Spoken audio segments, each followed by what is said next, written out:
a historical and political writer, a member of the Irish Political Review Group. And we've got Harry Boota, a Navy veteran and a Workers' Party of Britain activist.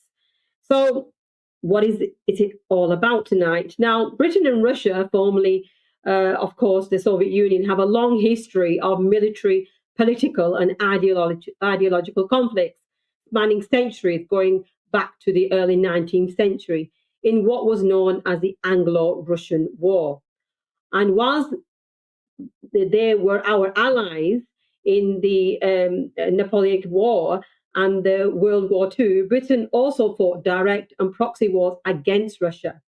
And together with my guest tonight, what we are going to do is explore our relationships with the then Soviet Union from World War I and how it started to mold the decline of the modern day Britain. So I'm going to start with Patrick first, our guest. And yes, I can see Patrick there. Good evening, Patrick. Thank you for joining us. Good evening. Good evening. Great. So, Patrick, I did actually watch your broadcast the other night with P. So it was amazing to see in terms of what experience and knowledge you have, obviously, as a political writer. But one of the questions I want to ask you, start off by asking you, when looking at World War I, what do you believe were the causes of the First World War? Well, this is a very complicated question, actually, and I think what it needs to be is simplified. If we think of the situation in July and August 1914, there is potentially two wars. One is a European war and the other is a world war. Now, we remember it as the Great War or World War One. But essentially, after, the Archduke Franz Ferdinand was assassinated by a Serbian, there was a potential war between Serbia and the Austro-Hungarian Empire. But then, of course, what happened after that was there was a system of alliances in Europe, and this threatened to involve Germany and Russia. So essentially, what we're talking about here is that we would have had a European war. We would have either had an Austrian-Serbian war, which would be a very localized Balkan war, or we would have had a wider European war involving Germany and Russia on the side of Austria and Serbia. But what made it a world war? Well, there's one simple answer to that, really, and that is Britain. Great Britain made it a world war because, quite simply, a couple of reasons for this. Britain wasn't tied in any direct alliance to any of the powers of Europe. Sir Edward Grey, who was the Foreign Secretary, always made a big issue of the fact that Britain's hands were free.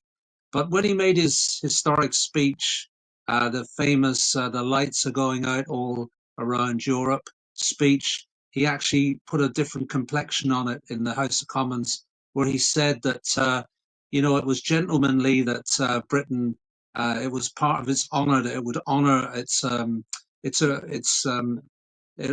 arrangements with France and Russia. It had constructed sorts of, I wouldn't call them alliances, there were more agreements with Russia and France prior to the Franz Ferdinand assassination.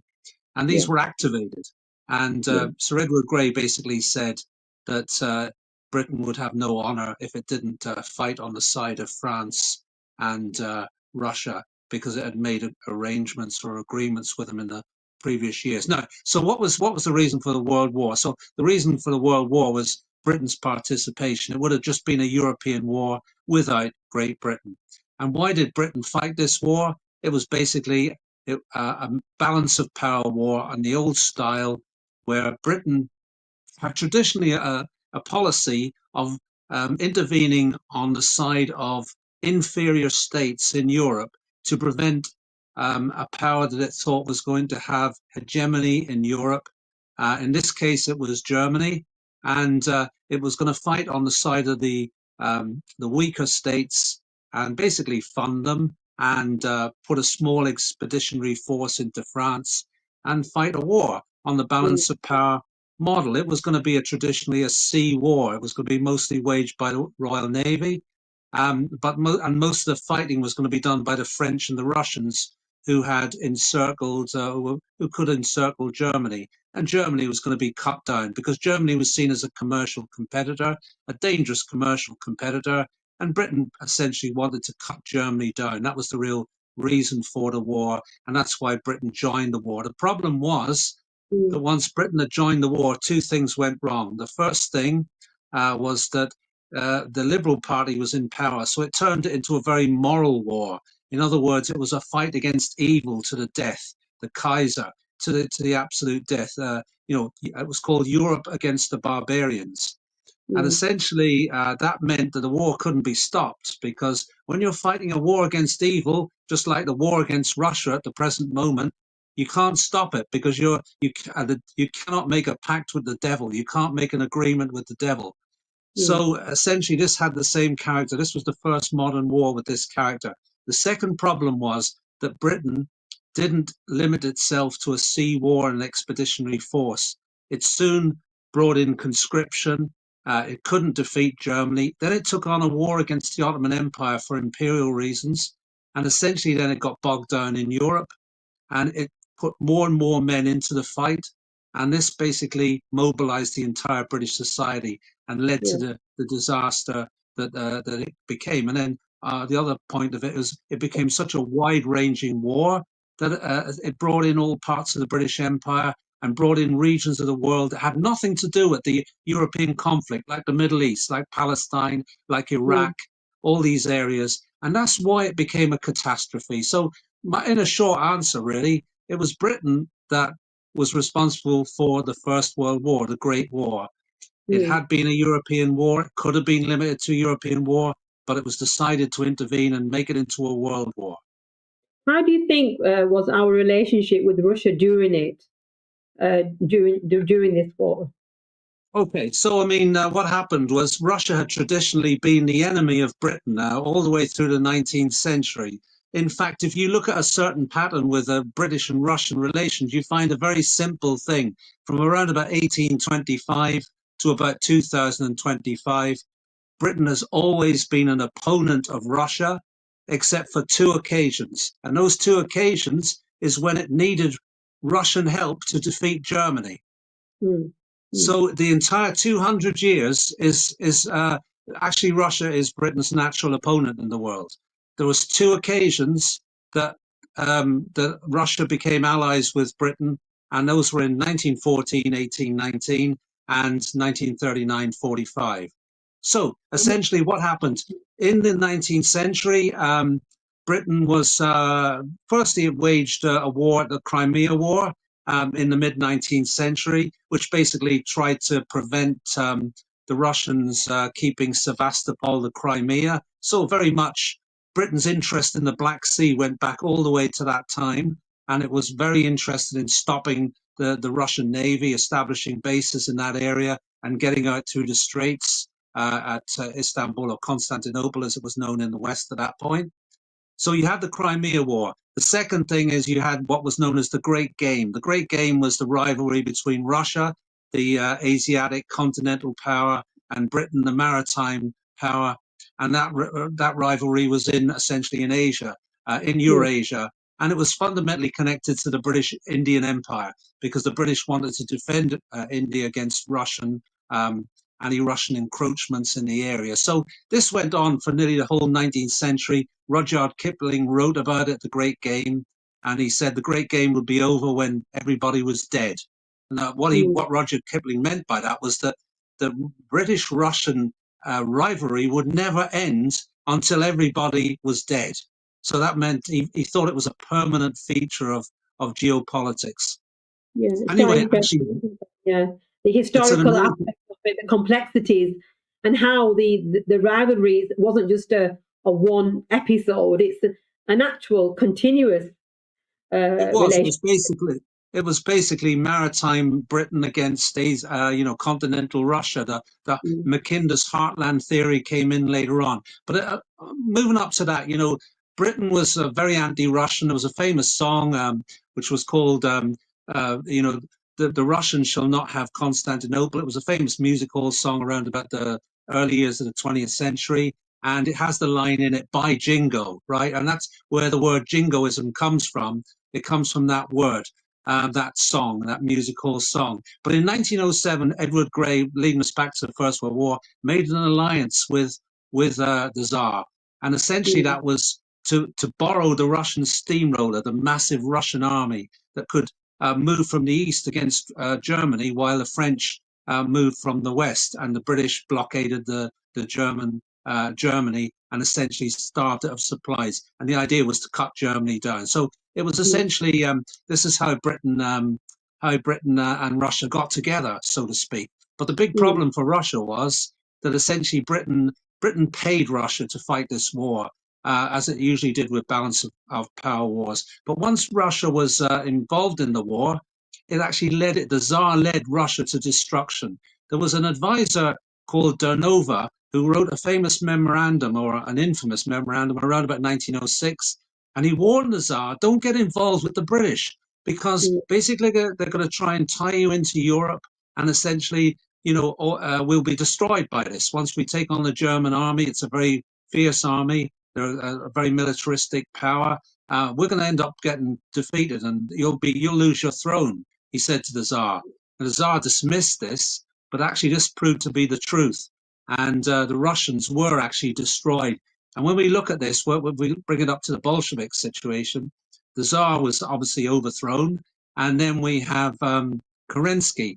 Kerensky, again, was in two minds about stopping the war. Russia should have stopped the war at that point in 1917, earlier on. But the British continued to fund Russia and told him he had to keep fighting, rather like the situation in Istanbul, where Zelensky was told that if he didn't keep fighting, well, there'll be no more support and no more money, and you'd be on your own. So this is what the British did to Russia, actually, at exactly the same time in early 1917. And because Kerensky launched a big offensive, which was a complete failure against the Germans, it completely undermined his government, and the Bolsheviks used that to overthrow the Russian government. So, and that's the origin of the Bolsheviks, really, essentially, mm, in Russia. mm, And finally, from that, Britain then invades Russia just after the First World War to try to overthrow the Bolsheviks and things like that. And in mm, fact, in the Second World War,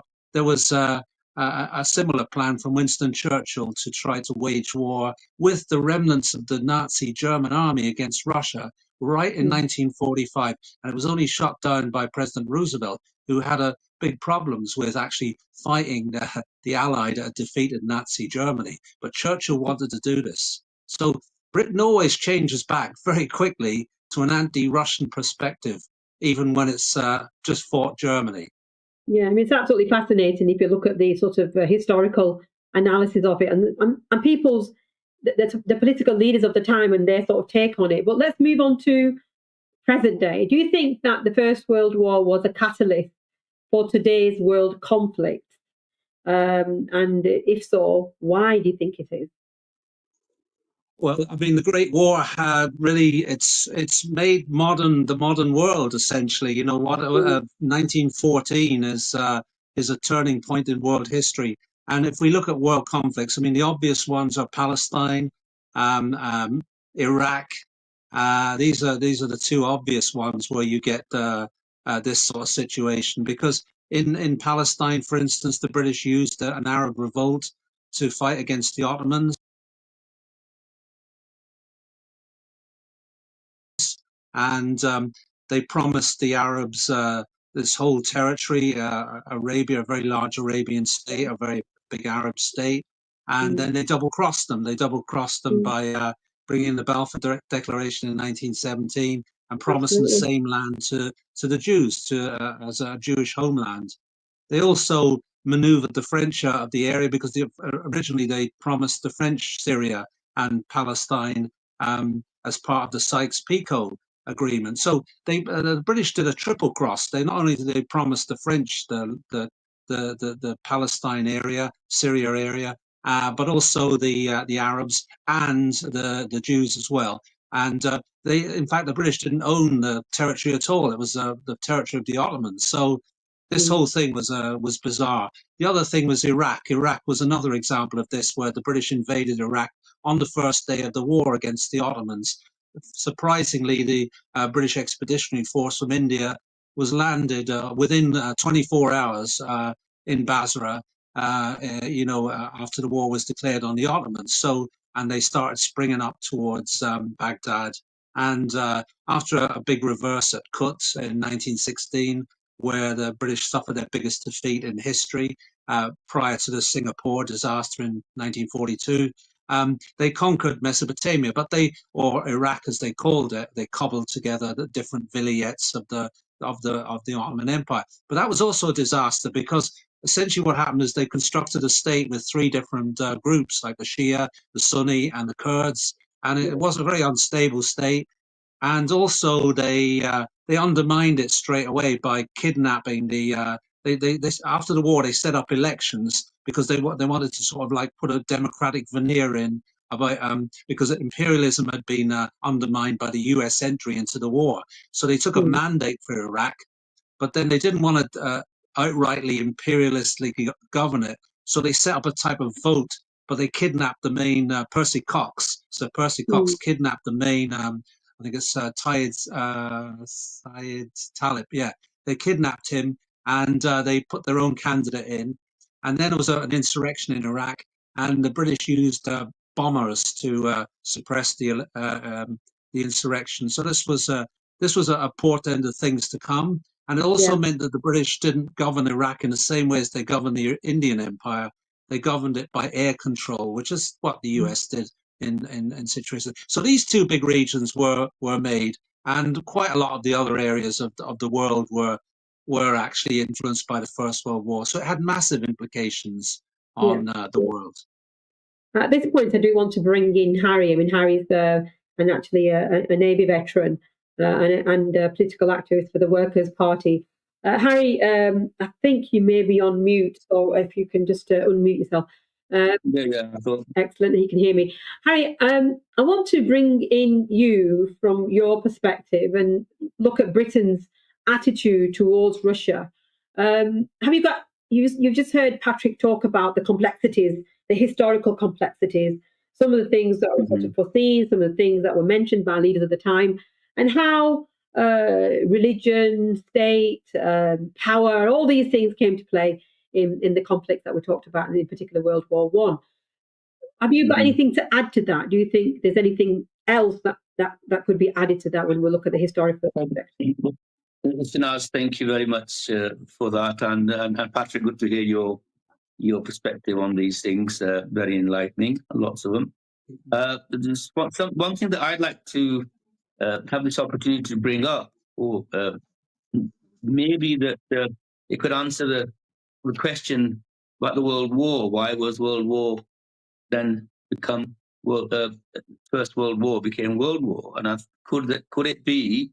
And this is close to my heart, and I'll explain to you why later on. There was 1.5 million Indian soldiers as part of the British Empire, which were mobilized in the First World War.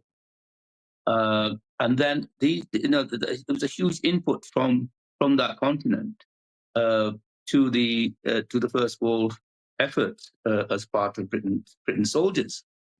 And I think now, since 1931, that became the Commonwealth, the British Empire. There's 56 countries became the Commonwealth. And I'd like to declare that I've got an interest in this.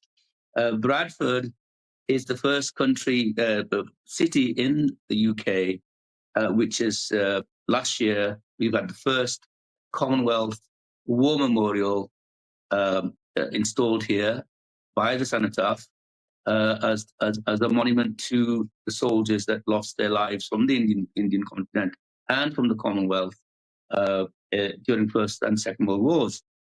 And this has been brought about by an effort. So one single person, because nobody wanted it, and his name's Nusrat Hussain from Shape UK. I wanted to mention those, wanted to put those on record because it was a huge effort and something that's delivered with one man's efforts, a lot of collaboration. But it has now, we've got a monument to the Commonwealth soldiers that gave their lives to Britain, right, to the efforts of Britain, were not recognized. Commonwealth soldiers who gave their lives are not recognized. I, as an ex-Royal Navy veteran, I've been going to the cenotaphs in various cities for the last 30 years. I'm the only person there of color, mainly, which is sad, because the Indians, the Pakistanis, there was no Pakistan at the time, of course, but they think this got nothing to do with us.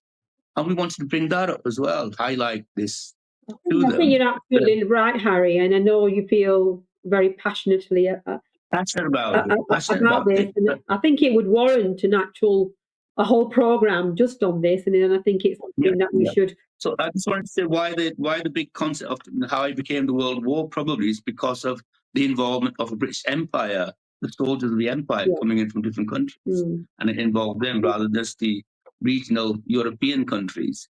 It went further up and beyond. It could be that's why it became World War. I mean, Harry, can I just ask you because we're looking at sort of the relationship between Britain and Russia, what have been the attitudes towards Russia in the British military? I mean, you're an ex-veteran. What generally speaking? I joined the Navy.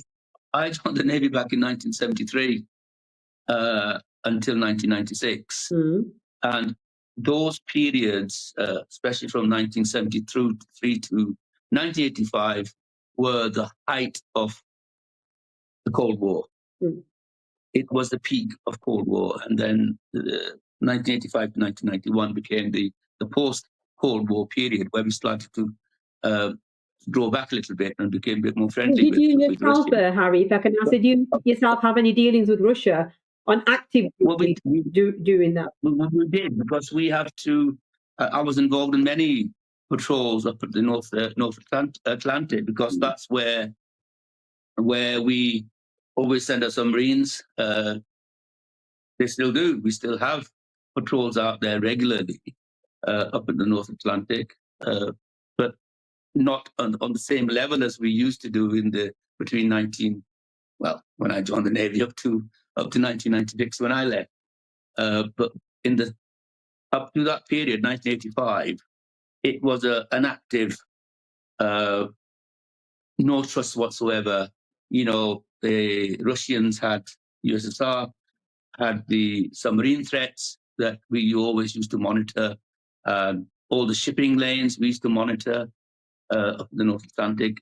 Anything that was going backwards and forwards, and anything with Russia, anything coming out of ports, we knew and we monitored. And it was a huge effort at the time. It was very, I said it was at the peak, really at the peak of things. I mean, and we made but what I'd be interesting to know, and I think some of the viewers would be interested to know, is what was the attitude towards the Russians? I mean, from what you're saying, it could be friendly. There was no monitoring. They were threats. They were threat. They were a threat. They had nuclear. They had nuclear submarines, and so it was a threat. It was a huge threat, and that's what we were policing basically for the country. That threat, and that kept going until, I said, 1985. Things like the change. Gorbachev came, then the striker came, etc. And that was the demise of. I'm just trying to think of my own memories during that period, and Russia seemed to be like the enemy.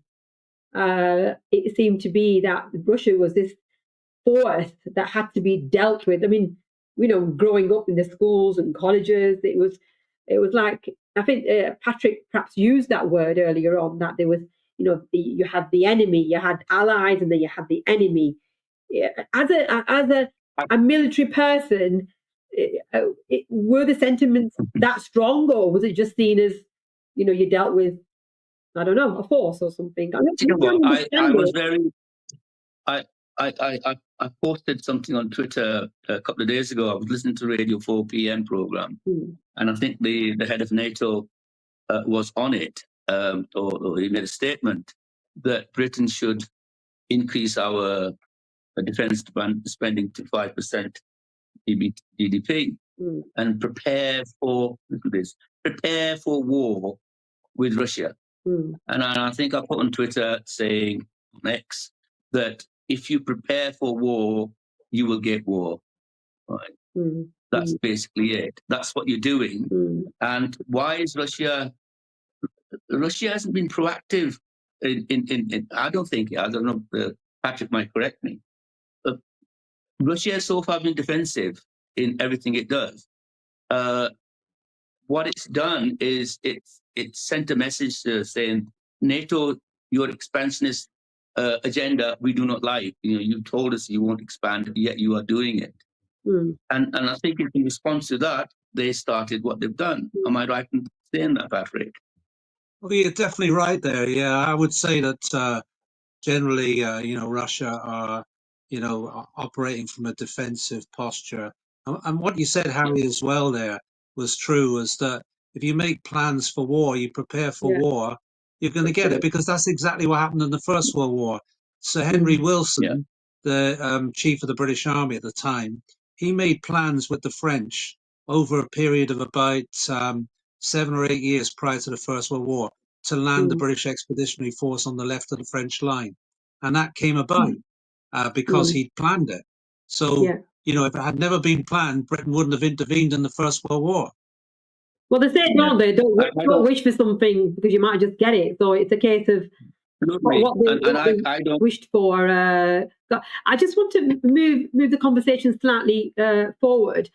When looking at I want to bring in the US now. So, in looking at predominance and decline of Britain, do you think? I mean, this to you, Patrick. Do you think that World War One helped mold the United States into the powerhouse it is today? Do you think it actually did that? Yeah, I mean, Why did it do that, and how did it do that? well, it did it quite simply because, when, at the turn of the 20th century, Britain was sort of like, I remember reading a lot of the imperial periodicals and newspapers, and Britain realized that its empire was under threat. It was, at that point, Britain was the predominant power in the world, and it Mm. realized there was two people that it was under threat from, Germany and the United States, for Yeah. different reasons. It didn't think that France or Russia were a threat to its superiority in the world, but it did think the United States or Germany. It decided to cut Germany. Why didn't you think that France or Germany were? Was it to do with their positioning Well, within where they it were, believed or what? France was a declining power. Basically, Britain had seen it off in India and Canada and most of Africa. In other words, whenever there'd been confrontations with France, Britain had come out on top. And also, France had been defeated by Germany in the 1870-1871 war with Bismarck. So We're that talking was about the one previous reason. conflict and their position there, and sort of who won, and the power struggle there. Is that sort of said That's it? right. I mean, that's the moment that Germany starts rising in Europe and becomes a state and becomes a threat. And Russia, again, it's too landlocked. It's too, it can't operate too far beyond its borders. And it was Yeah. defeated by Japan in 1904 in the Russo-Japanese War. And so, both of these powers, Britain concluded had their day. But the United States was rising, and Britain couldn't do anything about the United States because, it was again like Britain. It was an island, Yeah. essentially, America, and the British Navy couldn't challenge the United States. So in the end, they decided to fight Germany. Germany was the thing. But the issue really there was, why did the United States gain out of this? Because quite simply, as I said before, the British were the paymasters to the Allies. Yeah. And the Allies meaning France and Russia and various other peoples like the Greeks, etc., that are brought in, and the Italians. But essentially, they paid them. But up to about 1916, Maynard Keynes, he's obviously the famous economist. He was an advisor for the British government at this stage, and he said, he came into the cabinet in December 1916, and he basically gave them really bad news. He said, our gold reserves are running out. We haven't got any more money to pay these allies. And we're going to crack. Now, Britain was then borrowing loads and loads of money off the United States, off the private banks in the United States. So he warned the British government. He said, you know, that this means we're very, very much exposed to the Americans and what they want to do. If President Woodrow Wilson wants to call off the war, we're finished because we can't do anything about it. We rely on for credit from them, from the United States, to pay our allies. So France will crack, Russia will crack. We won't have any money. The United States will basically be able to end the war, and that will be a disaster for us. So essentially, what happened then is that, you know, in the end, the United States joined the war. And the reason they joined the war, I know it's there's a lot of other sorts of issues, but essentially, if you look at the American files, it's because the Americans were the creditors, and if their debtors went down in the war, America would go down and its industries would go down, and there'd be a complete crash, a bit like the Wall Street crash, but even worse earlier on. So the Americans had to join the war to support Britain and France, particularly when Russia left it in 1917. So essentially, what happened then is that the Americans essentially came in at the end, and they, you know, their manpower won the war essentially because the Germans couldn't cope with the massive amounts of American troops and a massive American industry and armaments that were gradually produced. And so what happened is that the Americans at that moment could have possibly become the world power, the world policeman, but they decided not to. They decided to remain isolationist. It wasn't their time yet. So Britain continued, even though it had won the war, Britain, it was very, very badly damaged by the First World War because of the fact they'd spent so much money. They were bankrupt. They'd lost about 1 million men, and there was a lot of trauma in the country. So essentially, Britain, although it had won the war and it become the predominant power, it couldn't do anything with the world that it actually dominated. And it couldn't function as a policeman either. And then when you had the rise of the dictators in the 1930s, Britain appeased them essentially because it didn't want another conflict like the First World War. So the Americans were still isolationists. But they bided their time till the Second World War. And when the Second World War broke out and Britain got into the same mess, particularly after Dunkirk, and relied on American money and then American arms for D-Day and all that sort of stuff. Well, essentially, that's where the Americans took over the world primacy and basically replaced Britain. In doing so, they actually, like you said, they protected their benefits in it and ensured to do that. It doesn't seem very different to what's happening now, really. I mean, it doesn't. So, Harry, can I bring you in here? From your experience, Harry, do you think that Britain is subservient to the United States? I've just said I think still the poodle. Yeah. And we'll remember. You know, go on. Sorry. So I'm just going to say, in terms of, so if we agree, I'm assuming you do agree that the Britain is subservient to the United States. How is it subservient? You know, what examples do you see around you in present day? Well, the examples are all around us. Forever, we've bowed our heads to whichever president has come. I think Iraq war is a prime example of walking in there because the United States wanted. So I was in the war with Saddam Hussein at the time in 1990-91. I was there, and what was that? You know, that was all to do with America bringing us in there, influencing their power. So we've always been subservient to America, and there is a slight. I mean, I obviously, I think you probably know, I was a campaigner for Brexit as well because I believe in the sovereignty of the UK, of Britain. I'm a very staunch loyalist for our country. You know, I served and there for it. And Europe is not something that can be attached to UK, you know, to this country. We are a separate breed, if you know. I think Patrick will agree. You know, we're a completely different breed to what the Europeans are, and a blend of lots of different things.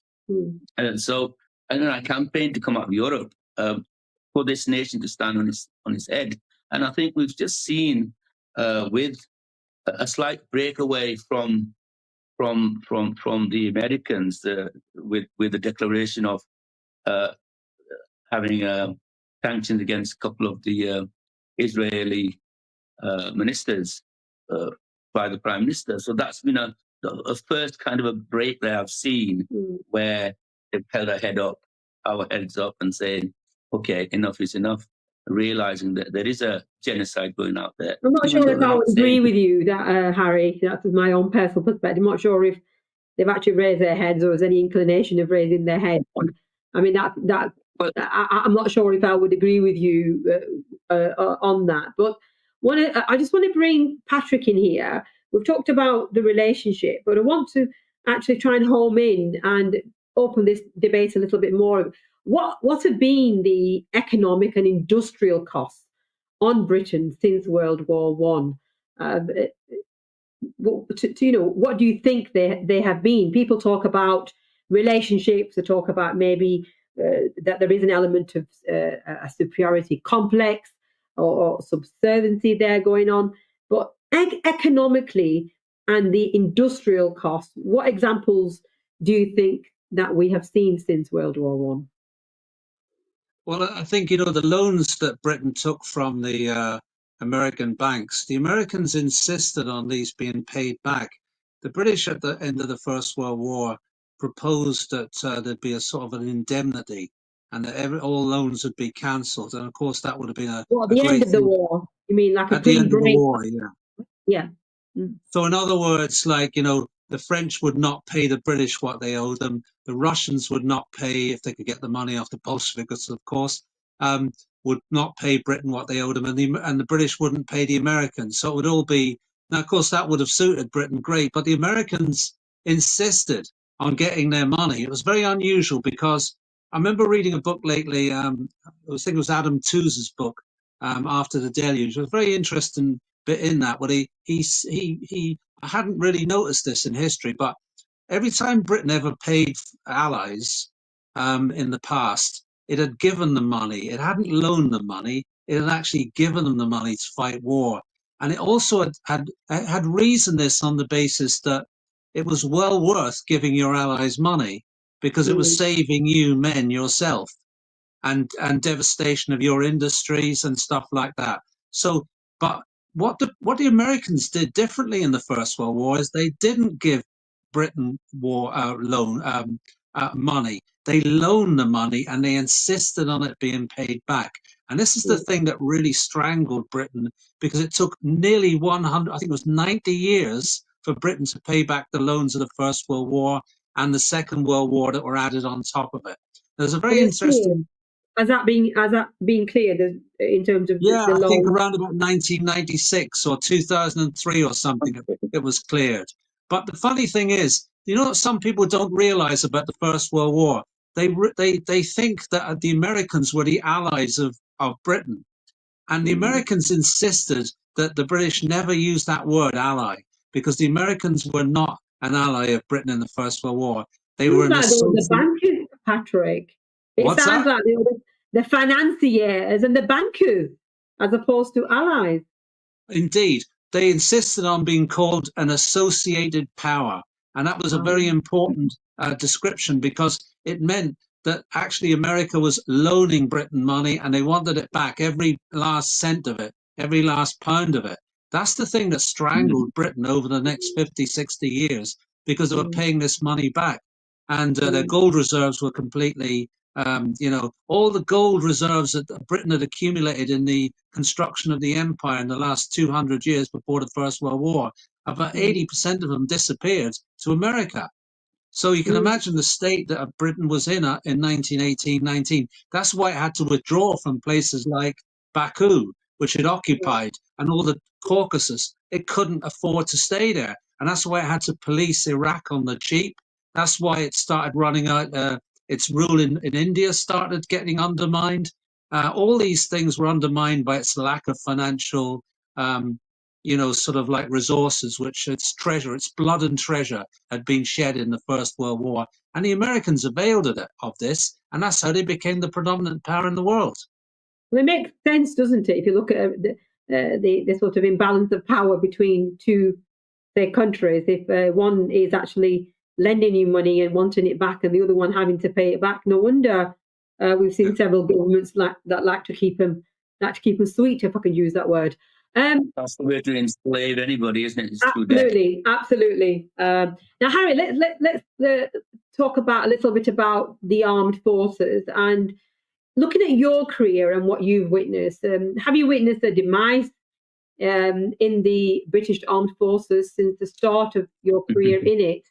And what do you believe are the causes that are of that? There is a let me give you this huge contrast of what when I started, when I finished. The day I walked into Portsmouth Dockyard, I think it was HMS Albany, one of the cruisers. Anyway, it was just by the entrance. Walked in there, this huge grey, beautiful ship there. And I think at the time there was about just over 90 ships, aircraft carriers, cruisers, destroyers, frigates, and all the others. So that was at the beginning of my career. The day I walked out of the Navy in February 1996, I think we had 24. So that was a huge depletion of the Royal Navy. Never mind the other services, just the Royal Navy. We lost over 60 ships. Why do you think that was?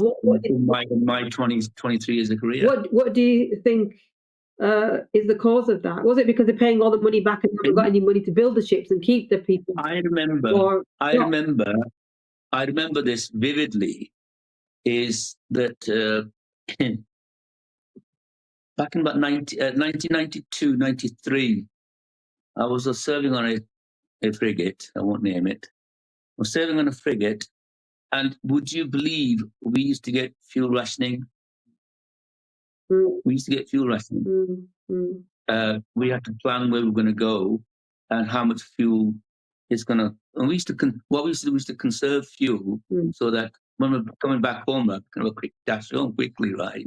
But that's how bad it got. The cutbacks in the armed forces, the defense budgets, it just depleted the whole armed forces. And we've got nothing left now. We've got no army left, very little air force, and definitely no navy at all. All that into we're a seafaring nation. We're a seafaring nation. We've always been a maritime nation. Yeah. And that has always been our strength. Whether the army's there or the navy's there, the air force is there, is neither here nor there. But the navy was the strength of Britain, and for that to go down to where it is now is damnation for the country. Look at the scenario that we're in, and as you said, it was over a period of time. You could see it. You saw it within your own sort of career, and it continues to be so, despite government saying that they're going to put more money into it. They're still. I want to move on to the direct conflict now that we have with Russia today. The former head of British Parliament's Defence Select Committee, Tobias Ellwood, wants Britain to have a direct war with Russia. NATO chief Mark Rutte has warned Britain it must spend more on defence or learn to speak Russian. This is one. I'm just reading. I'm reading here. It's a disgusting statement. Do you think it's hot air, Harry? If you look at the demise and what the actual committee is saying, do you think it's all hot air, or what would happen with a direct war with Russia? I mean, Harry and Patrick. I mean, let's start with Harry, and I'll move back to Patrick. Ukraine, right? Russia isn't Ukraine, right? It's gone beyond where neither can pull out now, right, without some serious repercussions, okay? That aside, I don't think that Russia wants to have a war. Harry, is that because of something that Patrick said earlier, that once you go into war with the enemy, you just can't pull out against evil? You can't. What, some sort of moral principle or code that will be breaking if we do? What's the definition of evil? Who's evil from what side? Do the Russians think they're evil, or do the Ukrainians think they're evil? We give flags to different people. Israelis are, even ask the question. The Palestinians are animals. Things like that. Yeah. People come up with statements which suits them at the time. But sadly, I don't think that Russia wants to have a war with the United Kingdom or anybody else in Europe, and vice versa. Why are you proactively asking for war? And as I said earlier on, if you're proactively asking for war, you are going to get war. Well, and Russia, you can ask that same question then back to Patrick. Do you think it's hot air, or do you think they actually believe in this? And when we've got a demise of our armed forces, Harry talks about it. Despite money being pumped into it, despite all the benefits and the profits from the wars that we perhaps instigate or involved in one way or another. What are the realities of it? What do you think?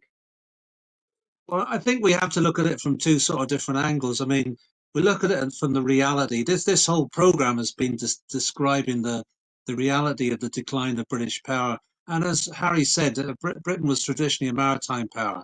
That's the mistake it made in the First World War, actually, was it didn't fight a maritime war. It did fight a maritime war, but it got too heavily involved in a land war. But apart from that, if you think the size of the British Army at the present minute is about 67,000 men. Now, if you think about this, in 1972, the British had the problems of Northern Ireland, here where I live, and they had to break down the barriers, the barricades in the no-go areas. How many men did they use to do that? 26,000 British soldiers were used to fight around about 1,000 members of the IRA, right? Now, Britain's army is only slightly double that, and it expects to be able to fight Russia, and they were fighting like 400 or 500 people who'd never been trained in military combat in Belfast and Derry, and they needed 26,000 people to assault that. And they have an army only just about double that, and they're going to fight Russia with that army. It's just absolutely ridiculous. Having said that, there is definitely a thing. Britain, there's been articles recently in the New York Times and various other sorts of, I think even The Economist, which have suggested that Britain is the driving force behind the Ukraine war, more so than America. And I think there's a lot of truth in that. They blame Britain for the Kursk adventure. They blame Britain for some of the, the arming of the Ukrainians prior to the war.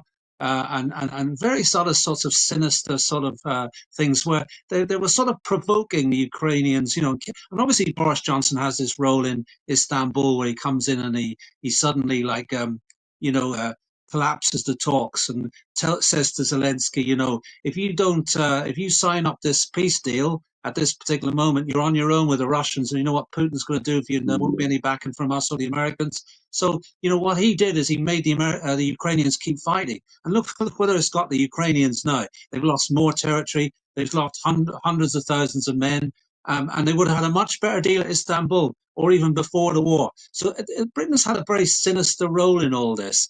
And now they find that Trump has pulled the rug from under them because Trump doesn't really want to fight this war anymore and wants to get out of it in somehow. But both Britain and the Europeans. He says that on a Monday, and by Friday he changes his mind. So I'm not quite sure, Patrick, what Trump actually thinks. Maybe it's more to do what the powers that be and what the United States military thinks. In terms of the actual real decision makers. I don't disagree with you there, but I do think that, Trump is probably, people have told him this is a sensible strategy. We've lost the war in Ukraine and we need to withdraw from this place and leave the trouble with the Europeans and let them bail it out because America can't afford this anymore. They want to pivot east. They want to confront China, not necessarily militarily, but they certainly want to be able to be fighting fit for this new world, the end of the new world order, the new multipolar world, and they don't want to be bogged down in Ukraine and wasting money and stuff like that. But essentially, what I'm trying to say is that that Britain has had during Biden's presidency, Britain was sort of goading Biden continually and wanting more American weapons, and they wanted the Ukrainians to attack within Russia. They were trying to escalate and provoke Moscow as much as they can, but at the same time they're sort of hiding behind the Americans because at the end of the day, Britain can't fight Russia. And in some ways, what it's doing at the present minute, in my opinion anyway, is that it's sort of goading the Europeans on this way Yeah. as well, you know. So Yeah. I think Britain is on an island. It can withdraw whenever it likes from this conflict and leave the mess to the Europeans. And in fact, if it smashes up the European Union, that's a good thing for Britain, surely, isn't it? You know, Yeah. and it will also have done Donald Trump's work for him, which Yeah. Donald Trump will be very happy about that. So I think I it's quite an I interesting. see I that think sort it's quite an interesting point to finish on. And I'm sure this conversation and this debate is something that can continue for as long as we want it to continue, because I think the historical and the present day scenario is forever complex and changing, and our own understandings may not be the understandings of others. So, in conclusion, for tonight's broadcast, I've just made a few notes. My own take on it, and I think it's been absolutely amazing, Patrick, your historical and political knowledge of the wars, and your experience, Harry, in terms of what it's like really to fight these wars. So, in conclusion, for tonight's broadcast, in looking at British war with Russia, this is my take on it. Our present government, Labour, is indistinguishable from Tories on war. It supports NATO, arms sales to Israel, and nuclear deterrence. Starmer's Gaza stance caused 36% of Labour's voters to disapprove of him.